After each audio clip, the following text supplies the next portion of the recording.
I'm Samantha Jones. I'm Allison. And we did a presentation over bullying, and we had to present it to our class like we were the teachers. We provided them with a hard copy handout over bullying. And basically what we got here is statistics over bullying and prevention tips. And we're really shocked on how common it is.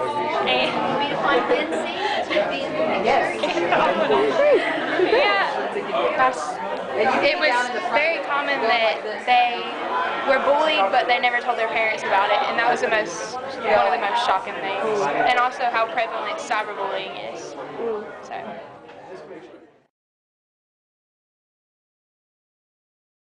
We talked about poverty and malnutrition, and we started it from a global perspective and sort of moved down to a local perspective for Athens-Clarke County. Since as of the 2010 census, we are the #1 county. We have the highest poverty rate out of all counties, over 100,000 people in America. So what we did is we examined some of the causes of poverty and some of the effects of poverty on education, and what teachers could do, what sort of strategies. We had a fun time. Me and Darnell over there. Great. Colored the world stuff today, so we're blue still.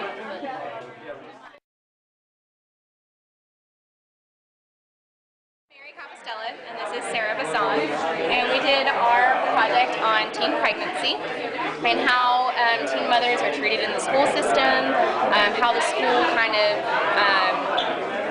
helps out with teen moms and make sure that they stay up on their schoolwork and graduate, and, how they keep them up with their leave of absences that they take. And we have a few statistics that we put on there, just some interesting facts to know that, about teenagers that have children at such a young age.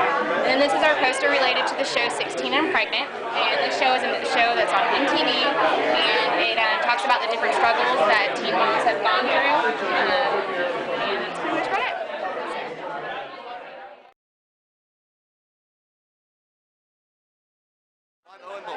And Patrick DeWalt's over there. He's my partner on this. We were talking about the education of homeless youth in today's schools and how basically how are children treated in the school system that are homeless. Well, there's a big piece of legislation called the McKinney-Ventnor Act that protects homeless students, homeless youth. They define homeless as anyone without a fixed residence, basically living in parks, living in friends' houses, living in mobile homes with relatives. They don't have like a place to live called their own. 18, I think the age for homeless youths, what they define it as, is born all the way to 21. So anyone from that age can go to high school and get a diploma. So it's basically protects them, gets all the bureaucratic paperwork, legislation, all this stuff, kind of taking care of homeless youth to make it easier for them to go to school. They'll get free lunches and bus ride, free transportation to school, so they can get all the advantages a person that isn't homeless has. So that's basically the McKinney-Ventnor Act.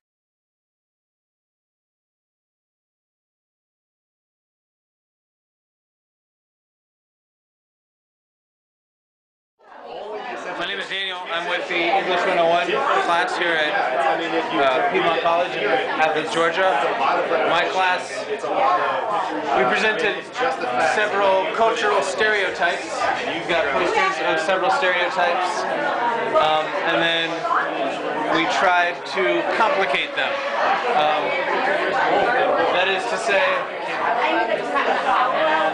of course, stereotypes are sometimes beneficial, but they can often be negative, and they can cause us to think, oversimplify things, and the idea was to complicate them and to cause people to think critically about the group in question. So we've got, from gays and their parenting to Islamic women and the religious views that affect how they are treated, etc.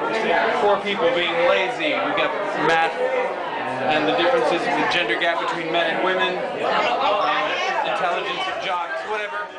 Just a bunch of opportunity arose to take part in this. It was a natural kind of lead-in. So basically, we brainstormed some general stereotypes, and the students did some quick, informal kind of research to try to find basically information to trouble these stereotypes. And a lot of times they were focusing on me and asking me if I was eating Lucky Charms and things like that. But we got past that stage. So basically.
This is Kiki.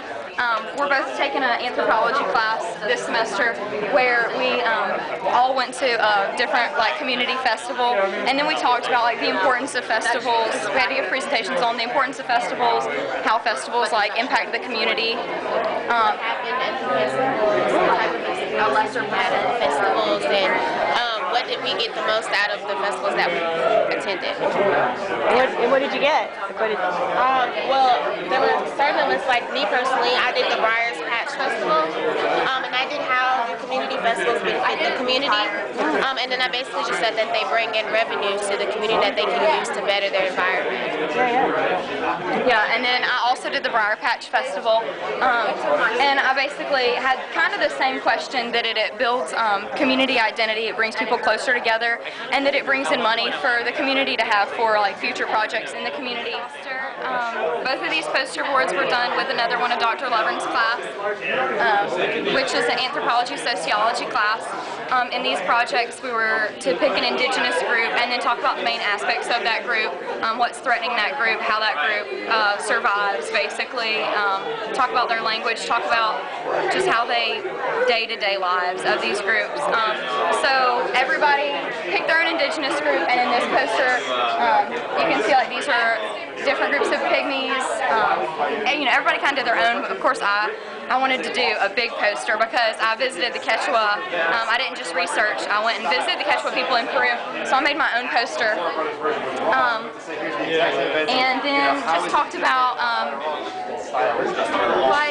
important places, important activities, rituals, important staple foods, activities, anything that has to do with the Quechua, why they wear the color clothing they do, how their language is being threatened, how their livelihood's being threatened, how Hispanic, the Hispanic language is threatening them, how the English is threatening their language.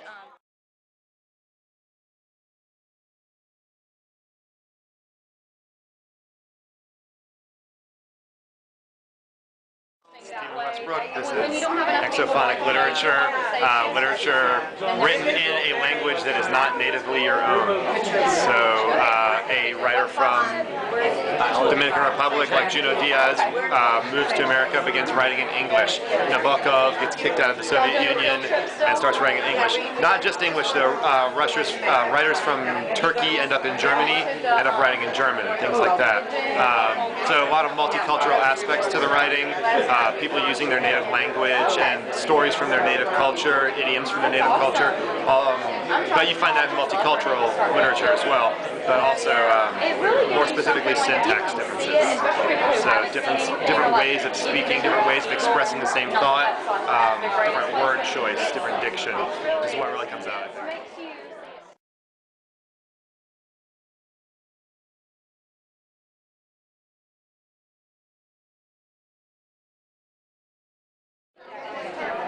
Okay, hi, my name is Yvonne Powell, and I'm here presenting a poster that was put together by Deborah Proffer with information by myself. It's basically in support of the rights for animals and the cruelty against them that's performed in various venues, whether it's with fighting dogs or whether it's with the circus or any type of cruelty that's inflicted upon animals, testing, and things of that nature.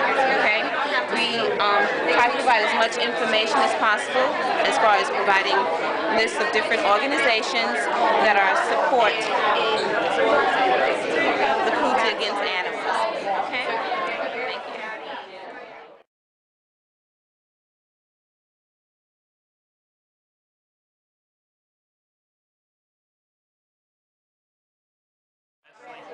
What this poster is about is we each got to choose a research topic that had to do with tourism.